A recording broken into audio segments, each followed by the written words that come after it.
Is Black business prospering? Are we reaching women and minority-owned businesses? How do we achieve earning parity for wealth for our families? Do our children really have access to education? Will our families have choices for our children? Prison pipelines, mass incarceration, tearing our families apart. A healthcare system not accessible to the masses. The disproportionate termination of Black women from corporate America. When will we actually begin to address what's really at play? How do Black people gain more power to help make these changes? This requires a lot of political will and courage. I'm that provocateur of change. I am Cindi Bright. Welcome to HeartBeat. Good evening, everyone. Welcome to HeartBeat. Thank you for joining me this evening. Last week's show, was just incredible. And I'm bringing that back up because last week's show has not ended yet. So let me first say to all of you who reached out to me post that show, including calls from across the country from Black women who are all saying, this has happened to me too. This is what we're dealing with also. When will we start to address what's really at play? And so I want to honor all the Black women who deal with this very issue of racism in corporate America, of being publicly terminated, of being ridiculed in the press or attempted to be, in order to tell a narrative or perpetuate a narrative about us as Black people and Black women specifically. Let me comment on a couple things first before we go into the show tonight. So first off, I read the articles in the Seattle Times. Let me just say to the Seattle Times, please do a better job of not confusing Black people and using one Black woman's name when it's actually another Black woman's name. So we've lived with the fact that you can't tell us apart. And maybe the reason behind that is because all of our stories are the same. And so you confuse one story for the other. But the name correction did get made in the Seattle Times. But the story and the narratives that are in the story, my reaction to it is it's a copy and paste job, right? It's every Black woman who gets called to the carpet because she's to fill in the blank, right? The things that they said in the paper around things such as, creating a culture of fear or whatever the words is that they use, that's a very common thing attached to strong Black women, that when we speak truth and talk truth, then we're all of a sudden intimidating. And let me just ask the question, why do we have to conduct investigations every time there's an issue with a Black woman? Do we do those investigations on all the other folks? Do we report them the way we do Black people and Black women? Is this just a manifestation of the plantation of which let me just say, this is not a white and Black issue. This is also a Black and Black issue. This is I'm going to take her down, possibly, right? The comments in that article about her comments around light-skinned Hispanic, I wasn't there for those comments if they were in fact made, but let me share something with you because I think this is important. My own son, I'm a Black woman, I'm a mixed woman. My son, who is white passing, right? My son is so light-skinned, most people don't know. No, let me say that different. White folks don't know he's Black. He's got Black in him. But he's been subject to a lot of, he's been exposed to a lot of these kind of conversations of what's comfortable when Black people are not around, I would say. But the point to this is that he's white passing. And when you are white passing, your experience is very, very different than people who have darker skin. Now, I'm a light-skinned woman, and you heard last week Dr. J and I talking about, both of us who have collectively had the same experience, and I would say it's to the degree of which it is done to each other, right? And so this is a problem in our communities. And let me also say, we're not done with this topic. Like, this is not a one and done. This is not one and done. And we're also not going to just say, okay, Dr. J is fired, and so let's just hire the next person. Let's just focus on getting the right person in and let's keep it moving. No, we're at a tipping point because the calls that I have gotten across this country, not just Washington State, across this country, Black women are saying we are done. We are done with what is being done to us. We deserve the right to have due process, justice. Even if there's issues there, how do we treat people? How we're treating people, how we're treating Black people, Black women is real. And no longer are the days. Let me also make a comment on this before I introduce my guest in, because I'm kind of preaching a little bit tonight, but it has me stirred up as much as every other Black woman in this country. We are tired of being put in this position and then having people around us say, okay, let's just move on.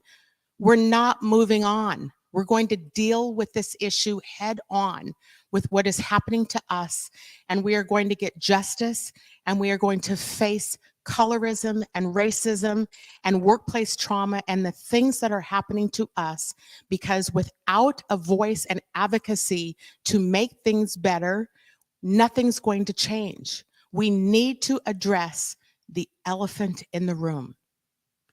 Tonight, I welcome our guest. He is the author of the book, Addressing the Elephant in the Room. Let me welcome in Philip Jacobs here with us this evening. Philip, welcome to HeartBeat again. You were on with me about a year ago now, so welcome to the show tonight. I'm going to show your book. Have you all read this book? This book is a powerful book, and Philip, I'm going to let you start to talk about why you decided to write this book. Let's just start there. Definitely. Well, I just want to say, first and foremost, it's good to see you. And I know that the circumstances in which we're meeting in are not obviously the most ideal, but it's good to see you and it's good to be seen. So I wrote Elephant in the Room really as a way of trying to help folks along in terms of us having conversations about race in the workplace that can lead to systemic change. Not just having conversations for conversation's sake, but with there being a real outcome or outcomes that would come out of that. And so I wrote it from a narrative standpoint. So it almost reads like a screenplay or like a movie would, because I feel like a lot of the racial equity books, the DEI books that I've read, they deal with very difficult topics that many folks don't want to deal with, right? And so I wanted to make something where it could be relatable to people, where they could get the information in a digestible way, but at the same time, it would be compelling enough for them to want to continue reading it, even after they get hit with some of that real truth, So that's the impetus behind it. It is a compelling book. It does read like a screenplay. It talks about, these are my words, but kind of like the experience that you talk about in the beginning of the book, right? Where we have to constantly deal with these microaggressions, the way that folks don't actually worthy or have things, or this issue around thinking that us as Black people are so far down on the totem pole that they continue to talk to us and actually disrespect us to our face. And then in organizations, we have to come into organizations and we have to walk a fine line of trying to influence and trying to not harm or create. I think Dr. J said it well last week when she said, trying not to, don't raise our voice too high, don't do things that create, like, is that been your experience also, where you are walking a fine line with how you show up every day? And do you feel that showing up authentically is actually accepted? Yeah, I think in the past, I've definitely had that experience where I had to be mindful of how I moved. We call it code switching, right? Where you can't speak with as much bass in your voice, maybe, right? Or, you're very conscientious of how you show up. and how other people perceive you. And so that was my experience. But, you know, I think I've gotten to the place now, and part of that has been because I've started my own company that is giving me the freedom to really show up as I am. And I think because I've gone through enough and I've kind of seen different angles. And I'm not even gonna lie, I think I'm fortunate in many ways because of some of the relationships that I've built, and just you know, I think some of the ideas that I've gotten that have kind of put me in a certain space. I even think financially, where I'm just showing up as me now. And if I can't show up as me, more than likely, I'm not going to be in that space for a length of time, or I'm not going to show up at all. And am I incorrect? Are you a millennial? I am. Yeah. So I'm old, and I'm hashtag older woman, and I've gotten to the same place as you. So and I raise that because I believe it's important, because you represent a generation of talent and people that have just said, I'm done. Like, I'm not going to be in these organizations while they continue to perpetuate that we just don't have enough people in our talent pool. Let's talk about talent pools and what that actually looks like. I want to share an Instagram clip of what's happening inside of organizations and what an actual Black recruiter said about this. Let's show that. Walk into the room, and very rarely does it look like, you know, anyone who reflects my community or my friends or my circle. And so I decided, you know, hell, focus group of one, team of one, I'm going to just hire myself again and again and again and again and again. The third one, it was like everybody kind of paused. And then by the time the fourth one came along, yeah, I got the call, which was like, is there anything... Got the call from HR. Yeah. Is there anything wrong with the candidates that we are sending you? Oh, no. And I was like, no, totally fine. They're like, well, it seems as if you're hiring a certain type of person. And I was like, yes, you are correct. And then they were like, well, is there any way that we can help to make sure that we're looking at a broad range of candidates so that you have a wider pool of people to hire? And I was like, did you tell homeboy down the hall that? Mm-hmm. Did you tell him that he shouldn't hire any more white men? Because I don't think so. Right.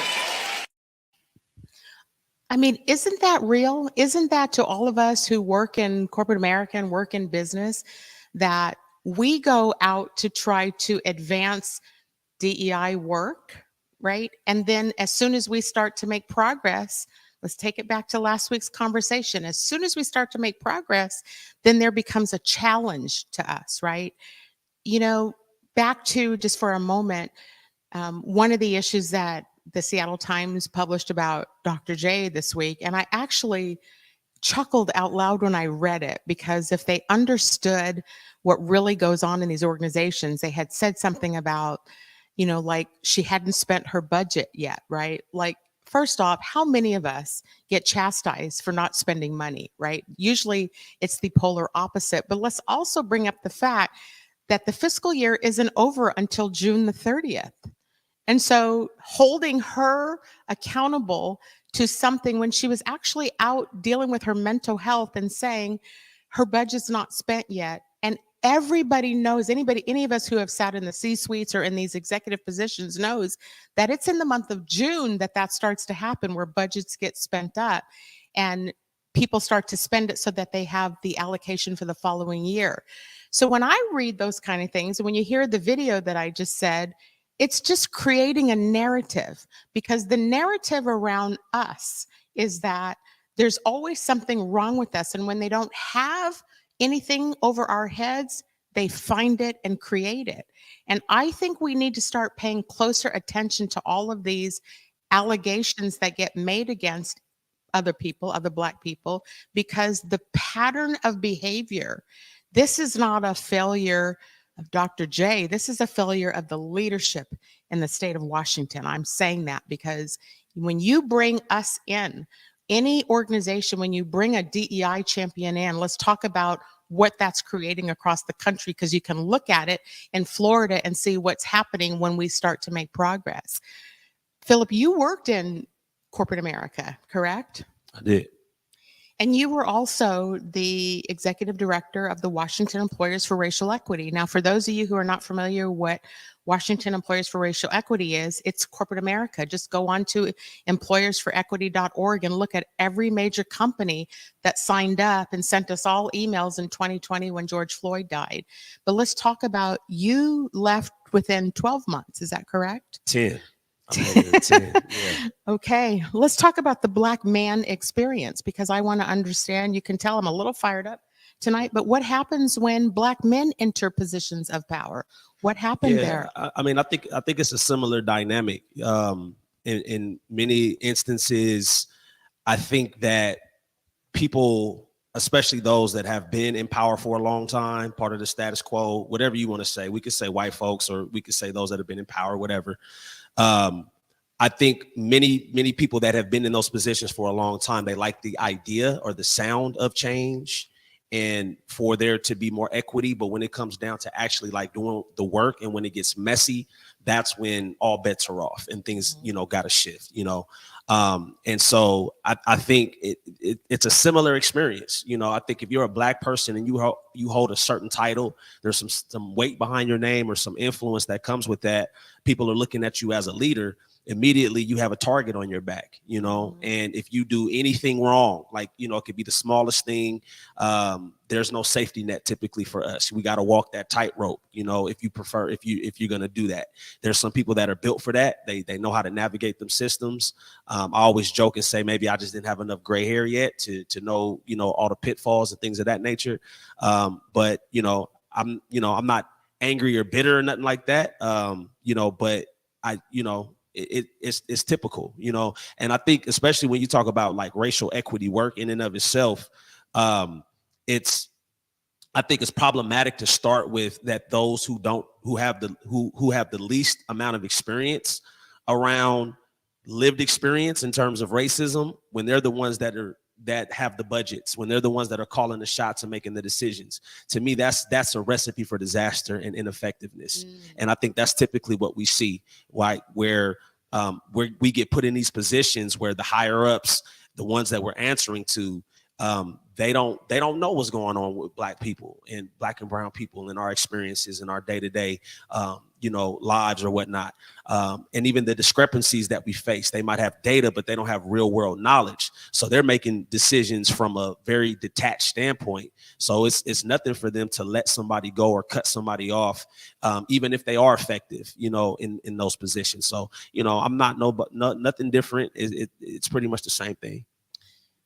So in that tenure time, were you aiming to hold those CEOs accountable to make the right decisions? And did I just hear you correctly? Were they skirting that or not wanting to tackle kind of what's really going on? Well, I think from my perspective, I do think that there was a legitimate desire to hold CEOs accountable. I do think that, but I don't think that there was necessarily always the willpower to see it all the way through or to do it in a way that would really push some of those CEOs to make the right decisions. Because I think we know as a community, and history serves us, that any progress that we've made in this country concerning racial equity, it has always been making people uncomfortable and pushing lines. It's never been, in the most desirable circumstances or ideal circumstances. Has always been based off of some bloodshed or some traumatic events or history, and so the whole deal with the murder of George Floyd, that was a strong catalyst for us to push forward. But when you start getting into those upper echelons, there's so much bureaucracy, there's so much politics, there's so many conversations going on behind the scenes, ones that I haven't even been privy to, that really dictate how a lot of those decisions get made. And so sometimes what happens is, by the time those decisions do get made, they're so watered down that they're not even effective, So I guess making a long story longer is to say that I do think that there was a genuine desire, maybe initially, for some of that accountability to be there. But I think the longer that you have those conversations and you don't really have a strong incentive to make that make that stance, it's going to wither away. Correct. And there's this, I mean, this, I spent 30 years in corporate America, and there's also this other book, in case you haven't seen it, that, I don't know, this woman named Cindi wrote, but chapter 2 actually talks about the 10 commandments of the GOB, right? The good old boys. And commandment number 1 is, thou shalt protect thy white man. And that is exactly what we see happen in every situation, because as you're talking, Philip, they are incented to hire the chief equity officer, to hire the first chief diversity officer. And the first person that gets blamed when they start driving change is that chief diversity officer, right? And then what happens is they activate the actual system. In this particular instance, they hire a law firm, a Black woman-owned law firm, to go out and take down another Black woman, and then use that as a shield to say, oh, it can't be racism because we hire, And so this whole other notion of, we have to protect the governor, we have to protect the white men in charge, we have to build cases that are air solid tight so that, in this case, I'm not sure they accomplished that, because there's too much outcry happening over, and it doesn't feel right or smell right. And I'm not the only person who thinks that. There is an outcry happening now. And oh, by the way, the very people who make these decisions now need our votes. They now need us to go out and mobilize for them. And oh, by the way, there are now conversations about Black people saying, we are abstaining from voting this next election cycle because we're tired of being used up. We're tired of being used to go mobilize in the street and advocate and doorbell, and let's get onto HeartBeat and push our campaigns when you don't protect us. And so we're watching the debt, ceiling, and the fact that student debt is not being, it's thrown away now. These are all issues that impact Black women. And so this pressure feels like it's mounting right now. I know I've personally received some pressure. Don't do the show. Don't talk about this. Don't, Cindi, like, when are we going to get to the point where, let me say that different. We are past that point. We are past the point of saying, because I know I'm not letting up off the throttle. And I know many of the Black women I have been talking to nonstop are saying, it's time to do something different. Like, we cannot continue in this vein. And we certainly cannot continue to have business saying, okay, we did this while it was popular because we had to, because there was social outcry. Do you think, Philip, that we have a social outcry happening now again with Black people?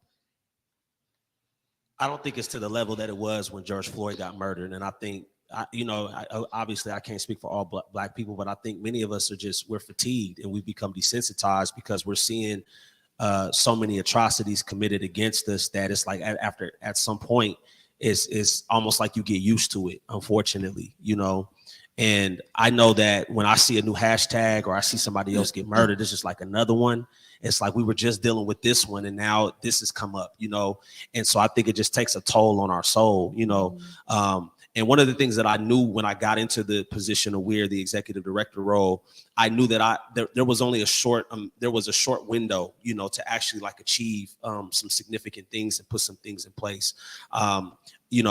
Obviously I wasn't there long enough to see those through. I know where as an organization is still going, and I hope that no one's heard from them. Have you heard anything since you left? I think the last thing that I saw was that they're doing some trainings internally for managers and things of that nature. I don't have a lot of visibility, with that, but I just knew that there was a lot of that there was a moment in time, and that window was closing shortly, And so I feel like the place that we're at right now is we're just trying to put logs back on the fire, to keep it going and to continue to fan those flames.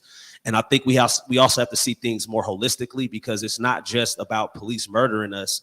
It's about all of the issues that we face as a Black community, from the financial disparity in healthcare, education, and things of that nature. And so it's like, how do we take a step back and see, like, if these things were actually put in place, then that would curtail, or that would stop the police brutality that we see against our people.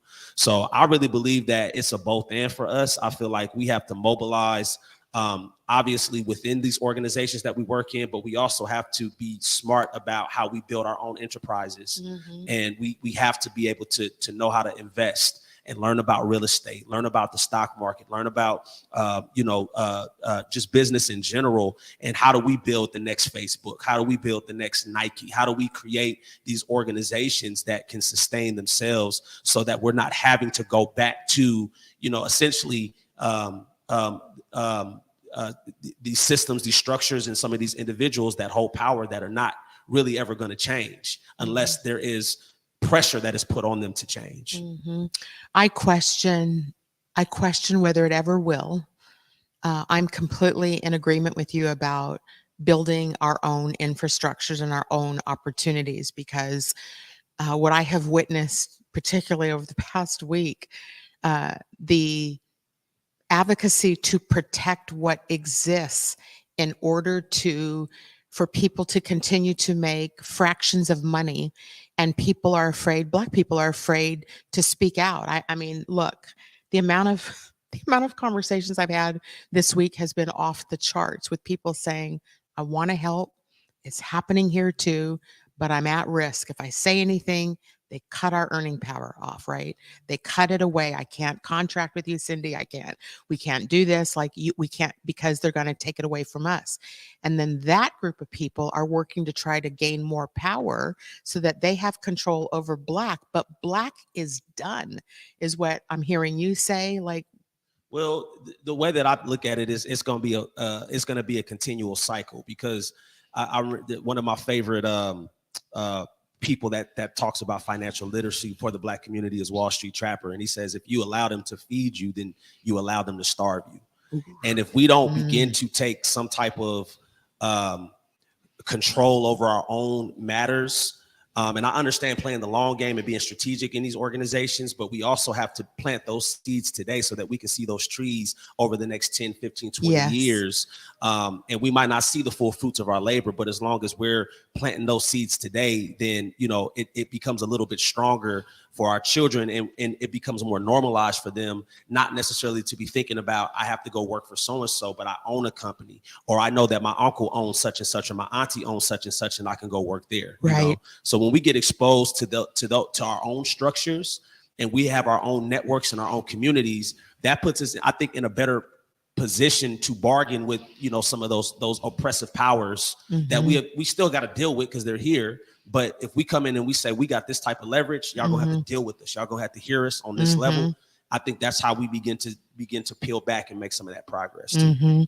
Before we go to break, I just want to play this quick clip, another clip I saw on Instagram this week about a Black woman and what she's actually saying about divine feminine and where we are right now. Let's take a look at it, and then we're going to go to break really quick. So it's all making sense. Everything is fucking making sense. It's the power of divine feminine that these people have stolen. Today it's all making sense. Why are the divine feminine the most oppressed beings on the planet? They steal our energy to create false power, to create illusions. Then they suppress us, they make us suffer. Mother Africa, rise and fight. It's the empathy of the planet. That is why evil still dwells. But it's about time we rise. We are rising. This is a feminine planet. We are sovereign. We don't need any dark magic. We are rising. It's time. Every tear that falls from my eye, I send the fire of the dragon to go unleash instant karma and consequences for the oppressors of Mother Gaia and the stealers of our feminine energy. Now I know why they bring the equality. Half that up in sacks, I favor Black businesses. Assuming I'm rooting for everybody that's Black. Yeah. Yeah. One and every 500 African Americans in the U.S. suffers from sickle cell disease. 1 in 3 African American blood donors is a match for patients with sickle cell. 1 appointment to donate blood with the American Red Cross can help save a life. Will you be that one? Visit redcrossblood.org/ourblood today to schedule an appointment at a location near you. COVID-19 hurt my income, my health, and my family. We were about to lose our home when we heard we might be eligible for homeowner assistance funds from the government. We called 1-877-894-HOME, and a housing counselor stepped in, they talked to our lender, and saved our home. Because falling on hard times does not have to mean losing your home. Federal funding details at washingtonhaf.org. What's up, everybody? You know, me and Besa, my girl, we had to pull up to Market Street Shoes once again, y'all. And you know, we do this every season. We have to get the new shoes, the new boots, and this time I even got a coat. Yeah, no, you did walk in without a coat. I really did. I'm glad you found one. But their boots were on point. Yes, the boots, the bags. I even grabbed a flannel. Yeah, you did. You know, and I was able to get some hats and everything. I was really impressed. And you know, I was impressed because, of course, I got those white boots that you guys see me wearing everywhere these days. Yeah, no, I look at your white boots and I'm like, darn it, they only have one pair. Me and Basa wear the same size. Of course, every time we walk out with several bags in hand. Several bags and sometimes even a backpack, you guys. Make sure you check out Market Street Shoes. Yeah, please check them out. Where they go, Basa? Ooh, 2232 Northwest Market Street, Seattle, Washington.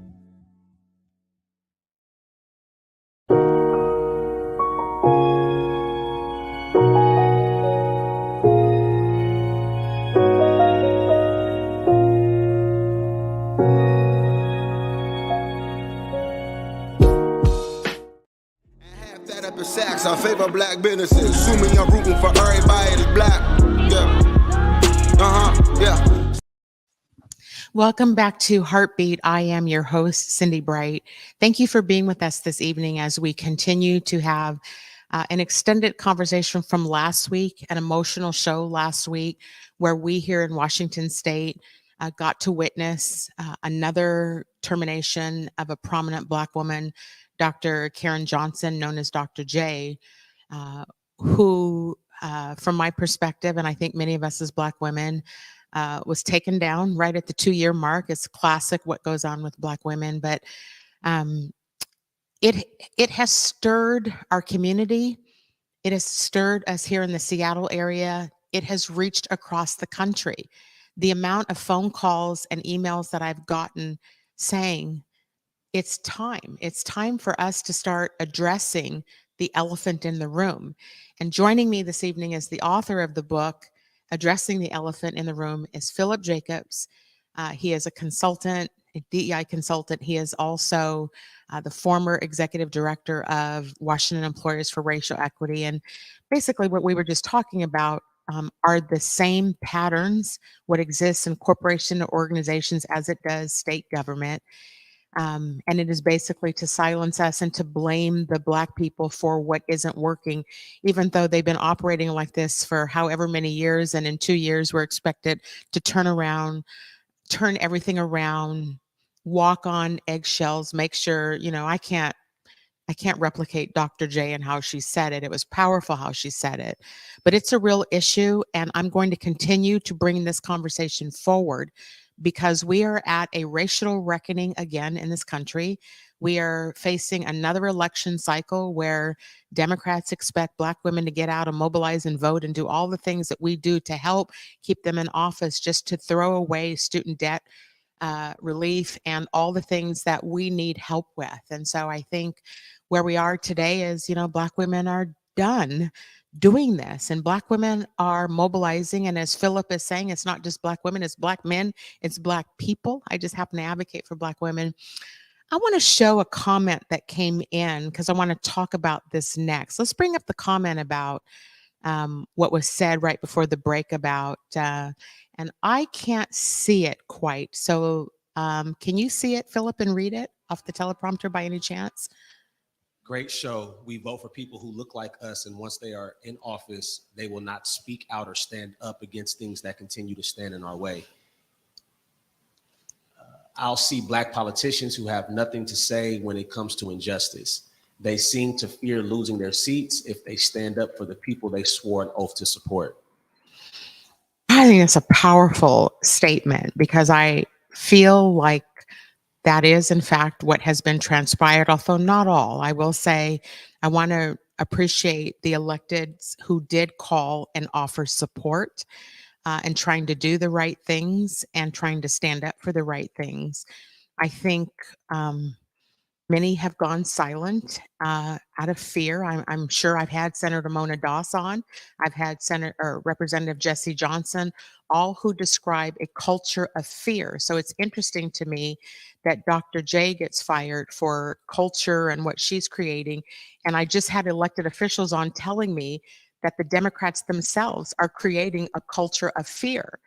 And so why is it that Black women are the ones to pay the price for a culture that has already been established and punishing people if they speak up or say anything? And how are we ever going to progress this society if we don't address that elephant in the room? Philip, you know, when you worked in organizations as well, what was your observation of what happened to people who spoke out? Well, it's not necessarily where I saw people speaking out, but I think that there is kind of like there's definitely a fear factor, like how Black can I be, or how much can I voice, like what's on my mind and what's on my heart and what I'm seeing. And again, I think that comes back to people not feeling like they have power. And I just want to say something to the viewers right now, that you do have power. You might not think that you have some in the position that you're in, but that power muscle has to be activated. If you don't use it, it's going to atrophy. And that's going to keep you in a place, that's going to keep us in a place where we can't make progress. And so the only way to combat that is to use your voice, is to speak out, is to use the influence that you have.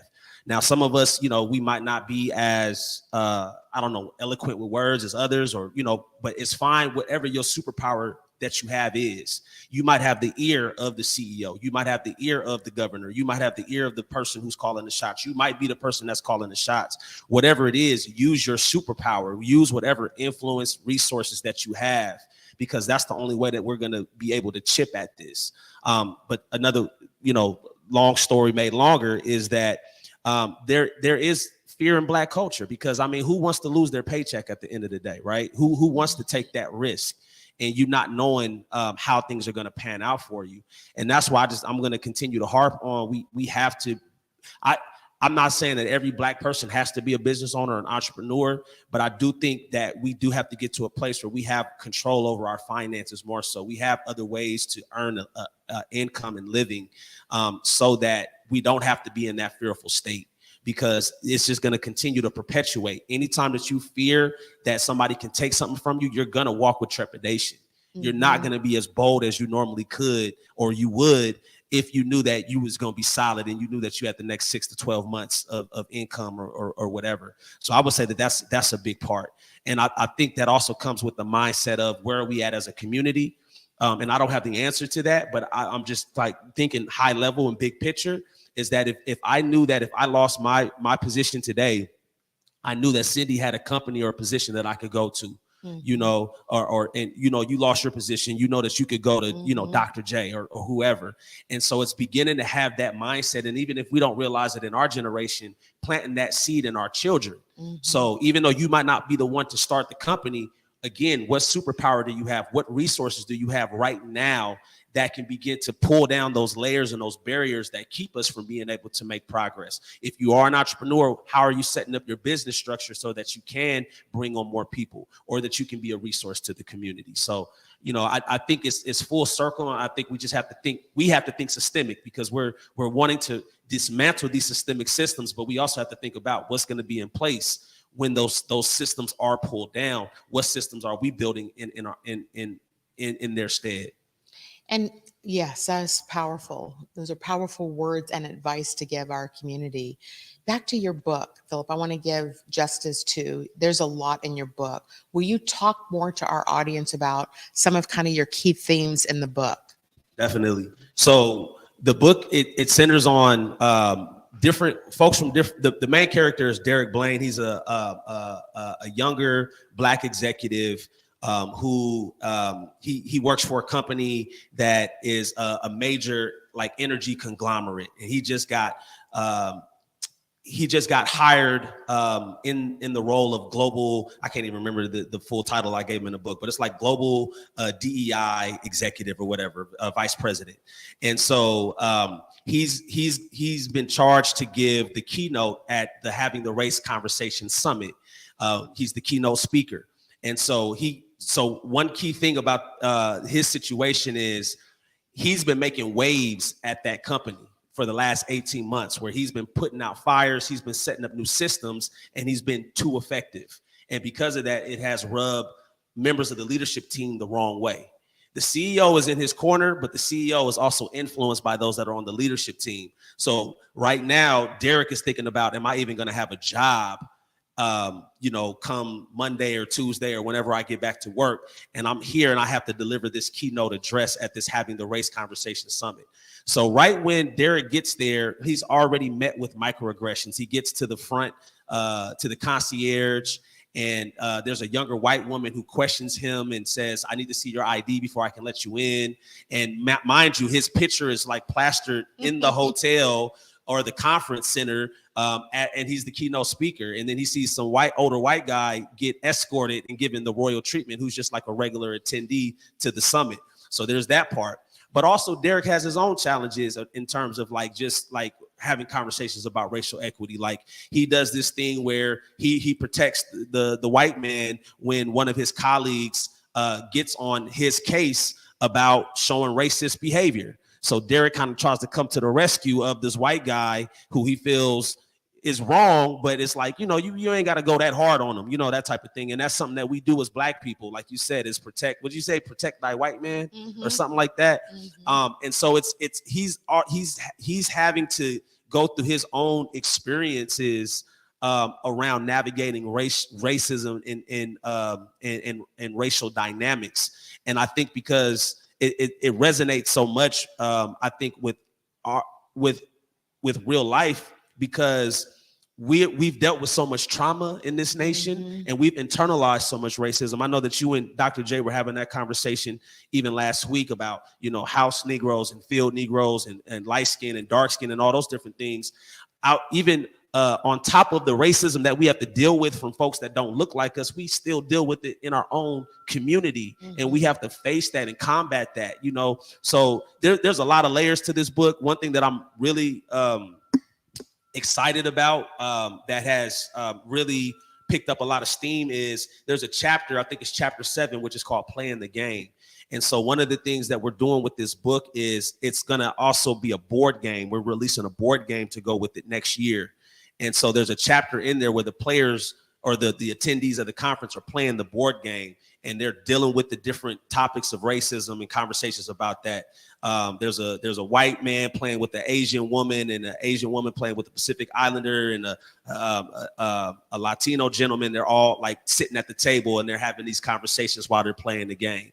And so I'm trying to hit it from different angles. And mind you, I'm a Black man, so I'm speaking from a Black perspective, but I try to do my best to represent the different viewpoints of other racial groups and identities so that we can hopefully get to this place where, not to be cliche, but we see each other as the human race, because that's at the end of the day, like we're much more powerful together than we are apart. And I feel like that's where the layers of division have come to break us apart. Even from white folks, Black folks and white folks, like there was a clear intention behind trying to divide poor white people from Black people so that they didn't unite and begin to overturn a lot of these wicked systems that we face. And so that's how I'm coming at it in the book, to hopefully plant that seed. Like, again, not to be cliche, because I know there's a lot of stuff that we got to face, but it's like, man, how do we get past these things so that we can see each other truly as, God's sons and daughters, and we can move accordingly to make things right.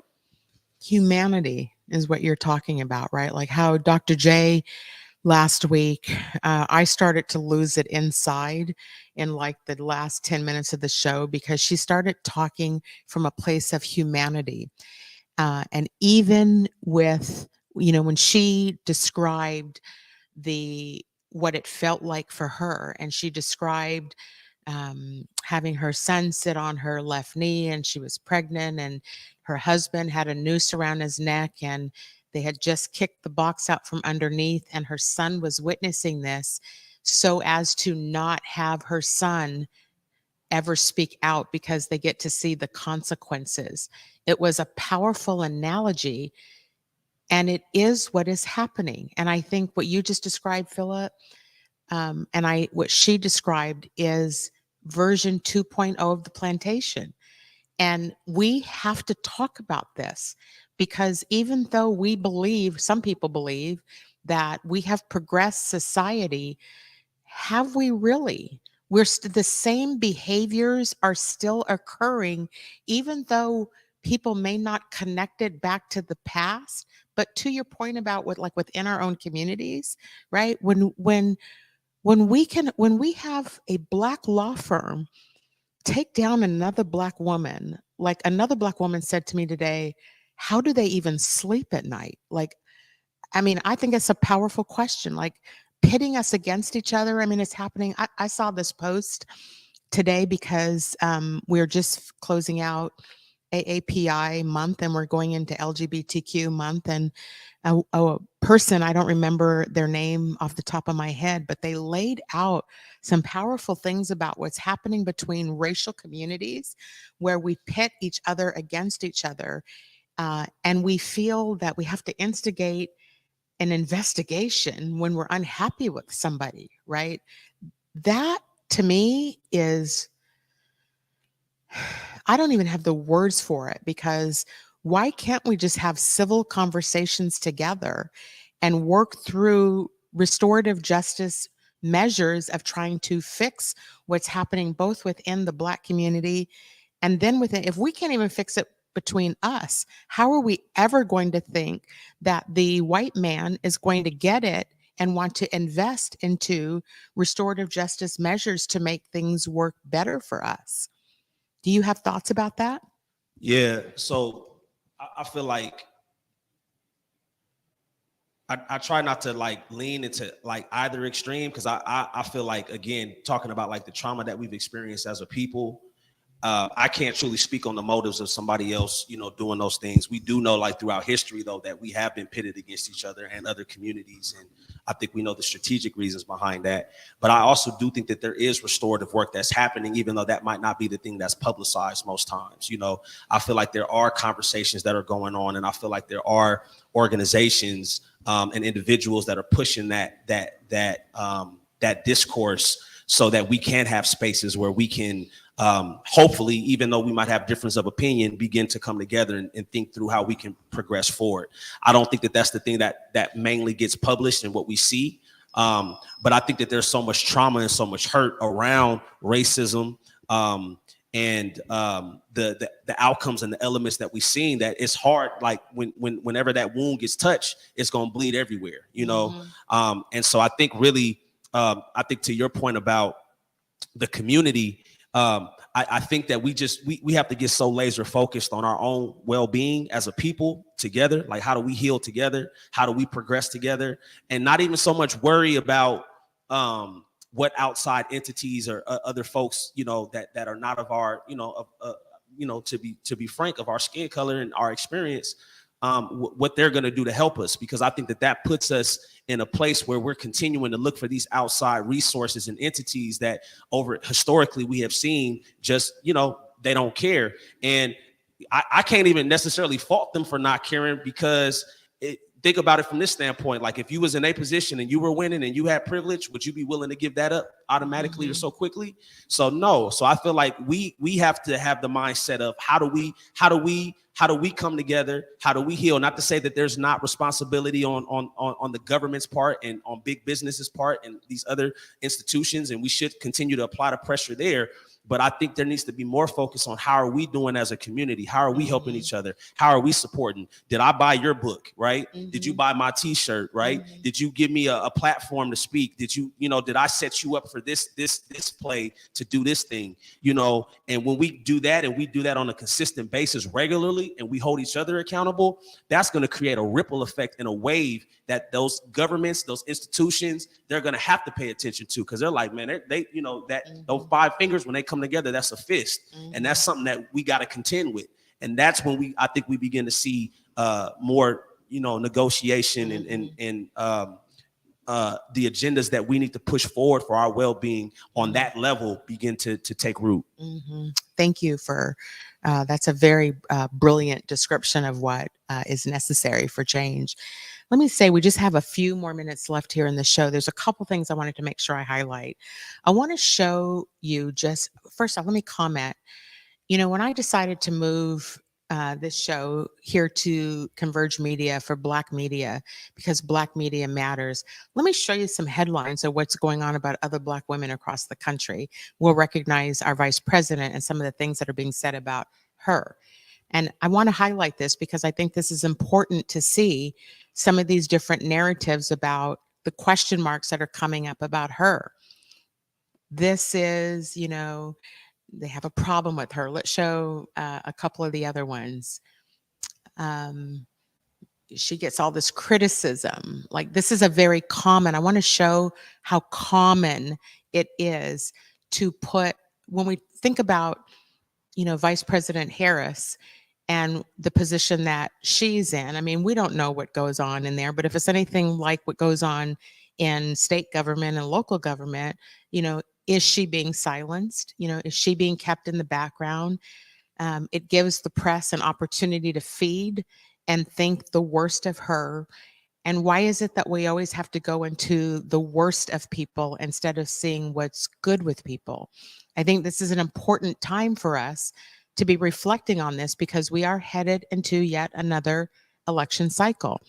I also want to highlight another couple of books that I think would be important for our community to read, besides my own. I want to highlight this book. This book is called Black Exhaustion, and it's written by an author, Teresa Robinson. I hope that you can see it well.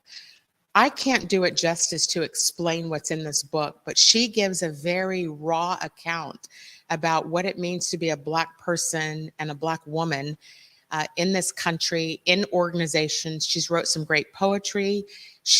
Has this whole glossary in the back of this book that breaks down the code switching or the terms that are being used in organizations that actually mean something else. I think it's a brilliant book. I have not met Teresa Robinson. I have read this book twice, and I think it is worthy of a read. The other book I want to highlight that I think is important, and I think it's actually at play here, is a book by a man named Stephen Phillips. He's a Stanford research professor. It's called Brown is the New White, and it is about the voting power in this country. And it is powerful, some of the data that he breaks down and shows that kind of what we see happening right now is because voting power has shifted, and he projects by when this will all have completely turned. And I think it's important for us, all of our community, brown, white, Black, that to understand what's actually happening, because we do have the power. And the more we utilize this power and stop putting these people in office or reelecting them who won't uphold us, they can stay in terms for 10 years or worry about their next election cycle, but the Black woman comes in and gets 2 years. This is an important time, everybody, to start thinking about what this all means, because the first people that they're going to reach out to across the country to mobilize and work 90 hours a week are Black people. It's our vote that's putting them in office, and we should pay attention to this. Last week I had a whole nother conversation. My son is a millennial, and one of his friends about your age, Philip, and I were talking, and he said, I asked him about what he thinks about politics, and I asked him if he voted. And the conversation I had with him was almost for me to listen to him talk about your generation of how they are abstaining from voting because they see what has happened to their parents. They see what we still live in, and they said, we're done. We should just let the system burn. Now, I've always advocated, but if you don't vote, then the vote is actually going to the other person. And now I have a huge question mark in my mind because I'm like, maybe they're right. You know, I hear all these Black women are all saying, we're not doing this anymore. We're going to stop being those people. We're going to stop being used and abused and then kicked to the curb. What are your thoughts about that? Yeah, I used to have that same mindset. Like, I felt like, politics was all crooked and there was no way to really establish change with the current system. As I've seen, I guess, as I've gotten older and just seen a little bit more of how things work, I think that it's important for us to become more knowledgeable about politics and get an understanding, because whether we like it or not, the system that we know it as is what it is right now. And so we have to figure out, until we can change it, we got to figure out how to work within it and get it to serve the purposes that we need it to. And we're not trying to do anything wrong or do anything underhanded. We just want the same access and opportunities that other groups in this nation have, right? Yeah. So my mindset is that I think first we got to become knowledgeable about politics. We can't turn over and turn a deaf ear to it and be blind to it. We do need Black politicians. We need Black governors. We need Black presidents. We need Black mayors, elected officials, and not just Black, but we also need people that are just, I think, good people that are for the people that are in these positions, whether you white, Black, purple, green, orange, whatever. And then I also think that we as a people, we need to establish our own voting block. This comes from the methodology and the philosophy of Dr. Claude Anderson, where he talked about how, essentially Black people need to learn how to either rent politicians or own politicians. Essentially that's what other groups do. And so we need to begin to think about the power of our dollar. And once we get organized and think about what are the things that we can get on the same page about as a people and say, these are the things that we want to see happen. And that way we can form a strong lobby, because every other group has a lobby. Corporations, organizations, racial groups, many of them outside of us have a lobby. And so we need to establish a Black lobby that will push through our agendas and the things that we want to see. And if that doesn't happen, I think then we have the structure in place to say, nope, you're not going to be in office this time, buddy. You don't have access to this community no more, because we know how you get down. And so I think it comes from being knowledgeable about the political process, and we got to engage in it. And I'm not telling people to vote or not to vote, but you need to be smart about either why you're voting or why you're not voting. I appreciate you saying that. Before we close the show out, I have a couple of things I want to say to close it out. I first want to thank you for being on here. Fastest hour of the day is to come on air and have this kind of a conversation. It's powerful.